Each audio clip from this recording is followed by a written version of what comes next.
Seafood exports from Scotland to the EU have been badly clobbered by Brexit, a new report has indicated. In the first 4 months of 2021, the total quantity shipped to the continent was down 27% lower in comparison with the same period of 2018. The document, The Brexit Referendum 5 Years On, Summary of Impacts to Date Information Note from the Scottish Government, warned. It stated, according to HMRC, UK exports of food and live animals to the EU, which includes seafood and fish, decreased by £1.2 billion, 34%, in the first 4 months of 2021 compared to the equivalent period in 2018, with stricter checks and certifications being one of the main reasons. Reports showed that in January 2021, for example, and that the transit of goods to France was taking 3 days instead of an overnight transit. For some of these sectors, that makes the transaction simply unviable. The report claimed the disruption to the seafood sector since early January offers the clearest evidence so far of the additional costs and losses associated with becoming an EU third country, and the trade frictions that result, including dealing with new and untested processes.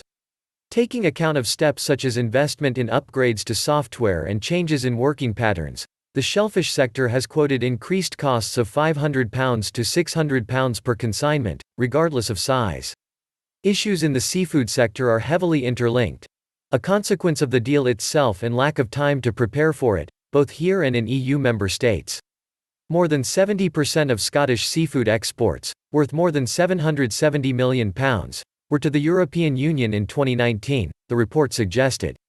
Following sharp falls in fish exports to EU countries in January 2021, February and March figures showed some signs of recovery.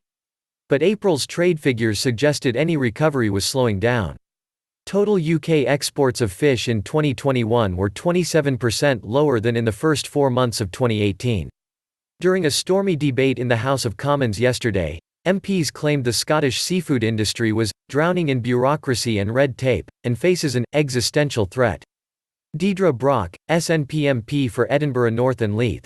When damage is done to the industry, it affects not just the crews on the boats but the communities back on land, many of which, certainly in Scotland, are sustained by fishing. Removing the industry will remove the lifeblood from those communities. Scotland's coastal communities could be facing the same devastation in the 2020s that Thatcher's governments visited upon the industrial towns of Scotland's Central Belt.